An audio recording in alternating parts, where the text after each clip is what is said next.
Hey everybody, HomeSliceHenry here, and in today's video, we're going to be taking a look at a triple shadow team in the Open Ultra League that I had an absolute blast running, and was actually able to have some very nice sets with. The team features a strong meta staple on the lead with Shadow Dragonite, the new guy on the block, the Shadow Typhlosion as the closer, running Thunder Punch and Blast Burn, and as the save switch, the ever-threatening Shadow Drapion.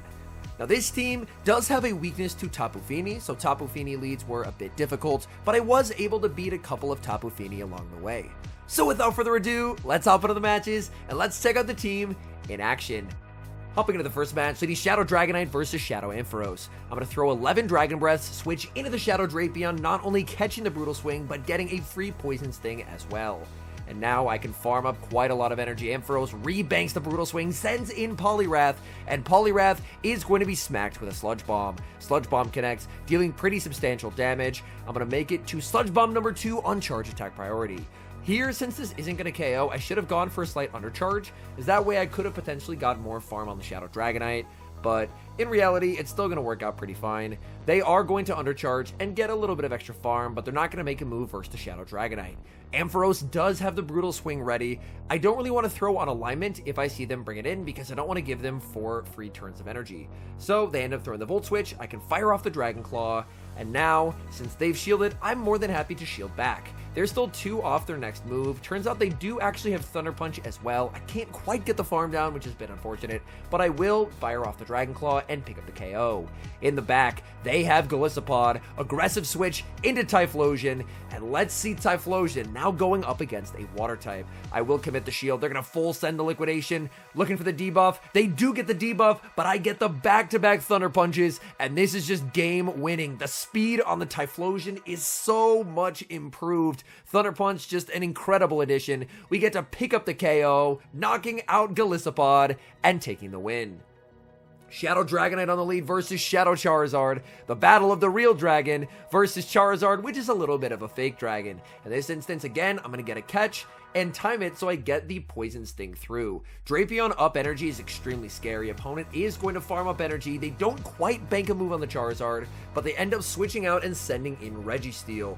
Registeel, not an amazing spot for the Drapion to be. I'm just going to try and get as much damage as I can. They're eventually going to have to throw a charge attack to KO. Registeel, of course, has 0 fast move pressure, so they're forced to throw at minimum 75 energy here, Focus Blast, or 80 energy for his Zap Cannon, to get rid of me. They are going to fire off that Focus Blast. I'm going to send in the Shadow Typhlosion and just look for a 1-shield farm down. I can survive a Zap Cannon here, but it would do quite a lot of damage, and I am able to get a 4 Incinerate head start. They're going to send in the Charizard. They didn't have a Dragon Claw loaded, so I'm just under-tapping the Thunder Punch. It KOs. In the back, there is this team's nemesis, the Tapu Fini. Tapu Fini, tough to beat with this team, but it is possible. And here, since I have such a big energy advantage on the Shadow Typhlosion, I should be in a very good spot. I'm at back-to-back Thunder Punches. They only have 1 shield remaining, which means I get to land a super effective Thunder Punch. This will not KO, but it will get it low, and I saved energy on Dragonite from earlier in the game. They're firing off energy. I will use my final shield. Opponent baits with the Surf. Can they get to the Nature's Madness? They cannot. The Shadow Dragonite makes it to the Superpower. Superpower knocks out that Tapu Fini, and we're able to take the win. We've got a Nightmare lead, Shadow Dragonite versus Clefable, the save switch into Shadow Drapion, and going to be met with the Greedent. This is a poor matchup for the Drapion, but I did need to bait this out. The Crunch gets the debuff, and that debuff dramatically alters the trajectory of this match. Without the debuff, I have no way to flip this matchup without giving up shields and my opponent just choosing not to shield the Greedent. But with the debuff, this matchup is suddenly playable. I'm going to be able to output a tremendous amount of damage with the Drapion now that their defense has been debuffed. I go for the Sludge Bomb on charge attack priority, and I'm able to get the shield. The Drapion is quite low, but Mud Shot, especially not getting same type attack bonus, is not going to be doing a lot of damage. I will fire off the Sludge Bomb. Opponent not going for the charge attack priority tie this time. They're just trying for the Mud Shot farm down. Drapion makes the last second charge attack. I didn't realize I also got the Sludge Bomb. I should have clicked the Sludge Bomb. But the good news is the Crunch still KOs. Winning switch and shield advantage is everything. In the back, my opponent has their own Typhlosion, and I should just be in a winning position. Thunder Punch is going to connect. I'm going to fire up one more and go for the Blast Burn. Blast Burn is resisted, but it's a Blast Burn, man. It's picking up the KO. In comes Clefable. Clefable going to be hit with a Blast Burn as well. Shadow Typhlosion with no regard for human life, as that does massive damage to Clefable. Clefable fires off one final charge attack. The shield from Typhlosion, the Incinerate registers, and despite the terrible lead, with a little bit of debuff luck, we take the win. Shadow Dragonite versus a Shadow Claw Giratina. This is a pretty nice spot to be in. I decide to no shield the first, and then my opponent actually decides to switch out, and this is a bit of a problem, as unfortunately, now my Dragonite is very low. My Drapion is going to be stuck dealing with the Feraligatr, and that means that there's a very, very healthy Giratina, which is one of the few things that the Typhlosion really doesn't have any play against. I decided to go for the Sludge Bomb since it is harder hitting. Opponent is going to be able to barely pick up the knockout with the Hydro Cannon. I'm going to send in the Shadow Typhlosion. Opponent is going to fire off 4 Shadow Claws and the move. I believe they should be energy dry here, and if they are, that means that I get a full farm down, which is very, very nice. Opponent going to be sending in the Giratina, and I'm at back-to-back Blast Burns. One Blast Burn not going to KO here, but it will do quite a lot of damage. I switch into the Dragonite. In hindsight, maybe I should have Thunder Punched and then switched to force the first shield and then immediately force the second. In the back, it's Poliwrath, and this game is looking so difficult. They have Giratina and 2 water types, and I have a Typhlosion that's trying to sweep. Typhlosion able to make it to the Thunder Punch before they make it to the Scald. Thunder Punch gets no shielded. They're going to win the game, or at least try to, with the Giratina. And I believe Giratina is going to be one off the Dragon Claw here.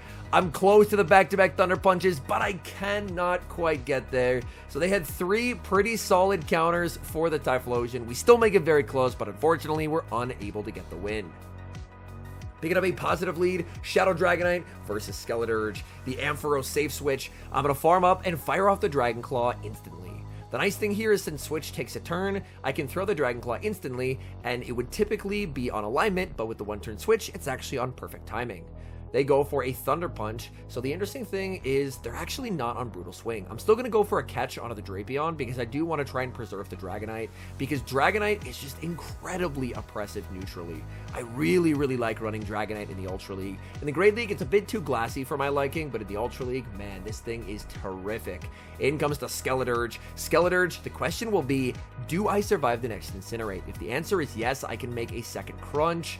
And I just survived it. Shadow Drapion. Oh my goodness. Every one of those XL candies that I used to power it up, paying off in a massive way. They do have 100 energy on the Skeledirge, which is enough for a Disarming Voice plus a Shadow Ball. I will commit the shield. They bait with the Disarming Voice. I can't get Shadow Ball to switch into the Dragonite, but they live on 1 HP, making it to the Disarming Voice. Down goes Dragonite. In the back, it's Poliwrath. And this is going to be very, very close. I have energy on the Typhlosion. They're 3 away from the Scald. Typhlosion outpaces by 1 singular turn. This Pokemon is so cool. It KOs a water type, farms down the Skeledirge, and we're able to take the win. Decent lead in the next match, Shadow Dragonite versus Registeel. Dragonite not only outpaces, but can apply massive pressure with Superpower. I'm just going to full send the Superpower. Let's see what they want to do. They will commit the shield. I'm going to farm up a little bit, switch into the Drapion, and catch the charge attack. Even though this is a triple Shadow team, I really enjoyed the bulk of Drapion. Drapion is just so incredibly consistent across the board. It is neutral play into most any Pokemon you can encounter. Its worst case scenario was Cobalion, but Cobalion has kind of fallen out of the meta over these past few seasons, so it's just incredibly neutral. But not only that, it can actually take a hit, which the Shadow Dragonite and Shadow Typhlosion really do not want to do. My opponent goes for a Night Slash farm down play, so they do exit with a decent amount of energy, but Night Slash not too threatening to the Dragonite. I no shield the first in case they get the boost. I will shield the second and then just farm down, and this way I can leave with pretty close to a Superpower. There's the boost right on cue. Fortunately, they only get a couple wing attacks, and in the back, it's this team's worst nightmare returned, the Tapu Fini. Superpower, the switch into Typhlosion. At this point, I'm trying to think, how does my opponent want to win this game? The game-winning play for them is to catch a Thunder Punch onto Registeel. I'm farming up opponent. It looks like their Tapu Fini started there a little bit. I don't think it was quite as bad timing as it looked, so I'm just going to overfarm. They try for the catch, they're unsuccessful, and by just not throwing my charge attack instantly, I'm going to be able to win this game. Blast Burn KOs, in comes the Tapu Fini, opponent realizes they're not going to be able to farm me down, and they resign the match. There's no rest for the weary, as in the next match, Shadow Dragonite into another Tapu Fini. I know Tapu Fini did get to move Nature's Madness. I wasn't expecting to see it as much as I did, but so far, we have done pretty okay against the Tapu Fini teams, which, considering what we're running, is quite the surprise. They're going to send in Talonflame to the Drapion save switch. I go for the Sludge Bomb. In hindsight, I think 2 crunches plus the Poison Stings is still probably enough to KO, so a slight energy inefficiency on my part. They're going to go for the Flame Charge. Flame Charge is going to allow them to shield once and farm down, and they're going to leave with a boosted Fly that my Dragonite is going to have to shield. Unfortunately there, a little bit of lag. I do miss a Poison Sting, but realistically, a Poison Sting's worth of damage is not incredibly important. Like, it's not the difference between them making this move or not. They go for the Brave Bird there, so I definitely needed to shield that. They're going to send in the Fini, and they fire off their energy 1 turn before I make the superpower. Nice counting. I'm going to commit the shield. It is going to be the Nature's Madness. Looking to overfarm with the Dragonite opponent. Opts to go for a Surf. Surf is not going to KO, but my defense was debuffed by the Madness, so it's going to do quite a lot of damage. I'll go for the superpower, and I'm in a tough spot where I need Shadow Typhlosion down a shield to sweep. In the back, it's going to be for Alligator, ABA Water, so unfortunately not a whole lot of places for my Typhlosion to run. Shadow Dragonite versus Typhlosion in the next match. Opponent sends out a Lantern when I send in the Shadow Drapion. The Spark XL Lantern. Lantern got nerfed. It's been dramatically reduced in usage in the Open Grade League, but here it is at level 50 in the Ultra League. And man, I am not too happy to see it, if I'm being 100% honest. But the nice thing here is Drapion can do well enough in this matchup that I should hopefully be able to make a play for Switch advantage. And winning Switch should just be game winning, because Shadow Typhlosion is going to completely crush Sylveon.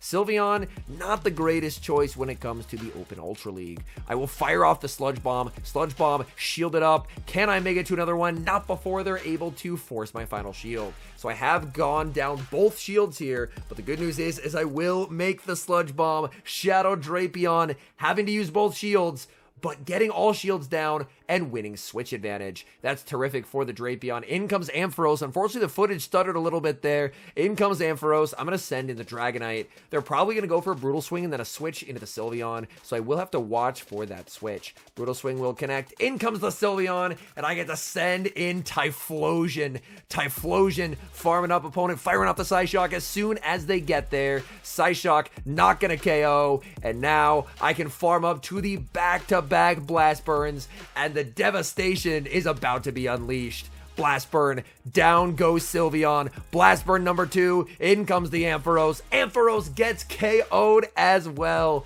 This Pokemon, oh my goodness, I just love running it so much. We're moving to the next match, Shadow Dragonite versus Obstagoon. This is an incredibly favorable lead for the Dragonite.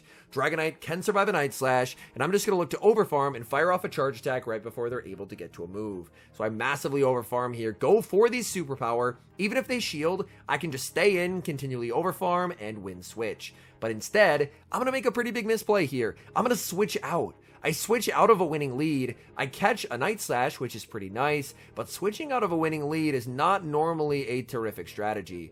In comes a Feraligatr. Feraligatr now going to be hit with the Crunch. Crunch will do some pretty substantial damage. I go for Crunch number 2, but I lose charge attack priority. This is a very important part of the match. I decide to let this go, because I'm thinking I can go for a 1-shield farm down with Typhlosion.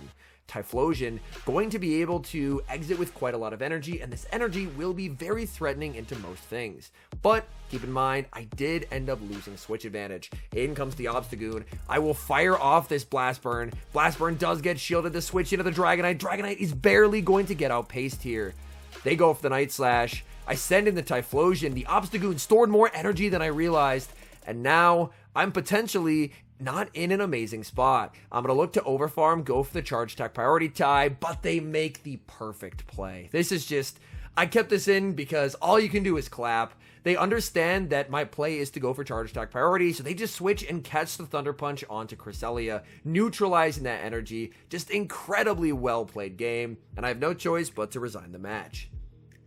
Hopping to the final match, leading Shadow Dragonite versus a normal Typhlosion. They save switch into a normal Feraligatr, and at this point, so far, I'm just hoping that it's a Meganium in the back. Meganium in the back would complete the theme team, and that would be pretty great. We have seen Feraligatr get buffed. We've seen Typhlosion get buffed. It would be fun to see Meganium get a buff, because Meganium currently has Earthquake, which is a pretty poor move post-nerf, especially not getting same type attack bonus. I'm going to fire off the Sludge Bomb. Sludge Bomb does quite a lot of damage. Opponent is still going to get the farm down on 1 HP, but I'm just going to snipe it with the Dragonite.